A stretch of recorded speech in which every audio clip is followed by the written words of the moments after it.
बिस्मिल्लाहिर्रहमानिर्रहीम नहमदुहु व नसल्ली अला रसूलिल करीम अम्मा बाद फऊज़ु बिल्लाहि मिनश शैतानिर रजीम बिस्मिल्लाहिर्रहमानिर्रहीम।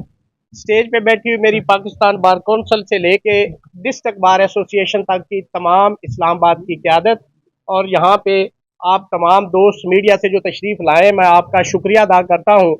आज हमारा Islamabad high court bar association का एग्जीक्यूटिव का इजलास हुआ, जिसके अंदर हमने एक प्रेस रिलीज जो है वो जारी की है, वो आप लोगों को इंशाल्लाह पहुंच जाएगी। जिसके अंदर हमने कैटेगरिकली 6 पॉइंट जो है ना वो हमने वहाँ पे यूनानिमसली जो है वो डिसाइड किया है कि जी हम ये इकदाम जो है इस हवाले से करने जा रहे हैं। वो प्रेस रिलीज आपको मिल जाएगी और आप उसको पब्लिश कर देंगे। जहाँ तक आज के सिनारियों की बात है, तो मैं समझता हूँ कि इस्लामाबाद के अंदर और पूरे पाकिस्तान के अंदर जो हमारे 6 दलेर बहादुर और मैं समझता हूँ अपराइट जजेस साहबान ने खत लिखा था, ये कहानी वहां से शुरू हुई। उन्होंने दिलेरी और बहादुरी की बात की, जिसकी हम हमेशा ये डिमांड करते रहे। अब जब आज़ाद अदलिया की करवट हमारी अदलिया ने ली है, तो ये मामलात जो है ट्रोलिंग जो है वो शुरू हो गई। आप जुडिशल हिस्ट्री देखेंगे तो सफदर शाह साहब जिन जजेस साहबान ने जुल्फकार अली भुट्टो को फांसी का ऑर्डर दिया था, उन जज साहब ने वहां पे वो ऑर्डर डिसेंटिंग नोट दिया और उनकी डिग्री भी जाली करार दे दी गई। अब यहाँ पे इस्लामाबाद हाई कोर्ट के अंदर आप देखें जो केसेस इस वक्त चल रहे हैं, वो खत से शुरू होने के बाद यहाँ पे मिस्टर जस्टिस तारिक महमूद जहांगीरी साहब और मिस्टर जस्टिस बाबर स्टार साहब, मिस्टर जस्टिस अरबाब ताहिर साहब, उनके खिलाफ जो रेफरेंस हुए हैं, मैं समझता हूँ कि उसकी सिर्फ और सिर्फ बुनियाद ये है कि वो आइन और कानून के मुताबिक कर रहे हैं। वो आइन और कानून की बात कर रहे हैं, वो सुप्रीमेसी ऑफ कॉन्स्टिट्यूशन की बात कर रहे हैं। वो इस मुल्क के अंदर ये चाहते हैं कि आज़ाद अदलिया, और आज़ाद अदलिया ही इस पूरे मुल्क के तमाम मसाइल का हल है। अगर आज़ाद अदलिया होगी तो आपके मुल्क की मईशत बेहतर होगी, अगर आज़ाद अदलिया होगी तो जमहूरियत बेहतर होगी, अगर आज़ाद अदलिया होगी तो सुप्रीमेसी ऑफ कॉन्स्टिट्यूशन होगा। और मैं समझता हूँ कि मिस्टर जस्टिस तारिक महमूद जहांगीरी साहब को मेरी अपनी इतलात के मुताबिक और मेरे अपने जराए के मुताबिक उनको बहुत सारे पहले ऑफर की गई, उन्होंने इनकार किया, फिर उनको थ्रेट किया गया, फिर उन्होंने इनकार किया। और जब उन्होंने ये सारे अपने इकदामात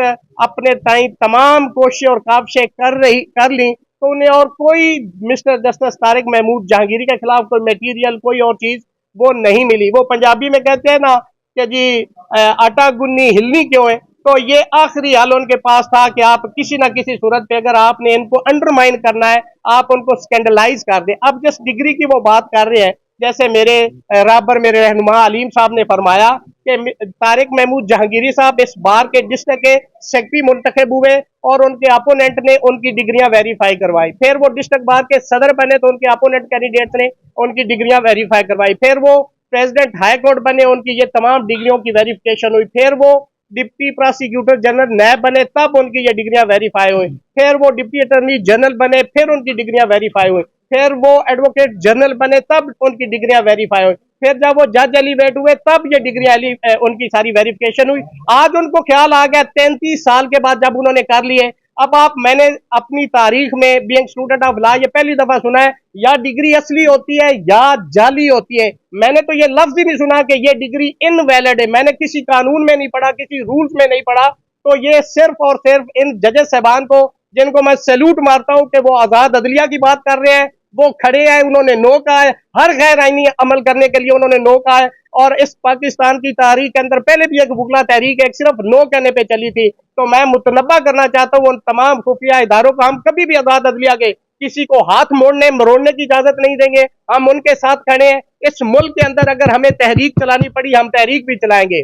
अगर बुगला कन्वेंशन करने पड़े तो वो भी करेंगे, और अगर भूख हड़ताली कैंप लगाने पड़े तो हम वो भी करेंगे। हम किसी भी आइन और कानून के अंदर रहते हुए किसी भी रेमेडी को अवेल करेंगे, और इंशाल्लाह सीसा पिलाई दीवार की तरह इन जजेस साहबान के साथ, इन आजाद अदलिया के साथ हम खड़े रहेंगे। वो एक शेर है ना कि लगता है इस देश में अदालत नहीं होती जिसमें इंसान की हिफाजत नहीं होती, हर शख्स सर पे कफन बांध के निकले, हक के लिए लड़ना तो बगावत नहीं होती। हम आइन और कानून की बात करने वाले लोग हैं। ये काले कोट वाले, ये स्याहपोश सिपाही जिन्होंने पहले भी इस मुल्क के अंदर आइन और कानून की जंग लड़ी, हमने तो अपने पेट काट के इस मुल्क के लिए आइन और कानून की बात की है। और हम ये समझते हैं और हम ये मुतालबा करते हैं इस्लामाबाद हाई कोर्ट से कि आप जिन लोगों ने आपके खिलाफ सोशल मीडिया पे प्रिंट मीडिया पे, इलेक्ट्रॉनिक मीडिया पे ट्रोलिंग की, उनके खिलाफ पैमरा लॉ के तहत कार्रवाई करें। हम ये भी मुतालबा करते हैं इस्लामाबाद हाई कोर्ट से कि इनके खिलाफ तौहीन अदालत की कार्रवाई की जाए।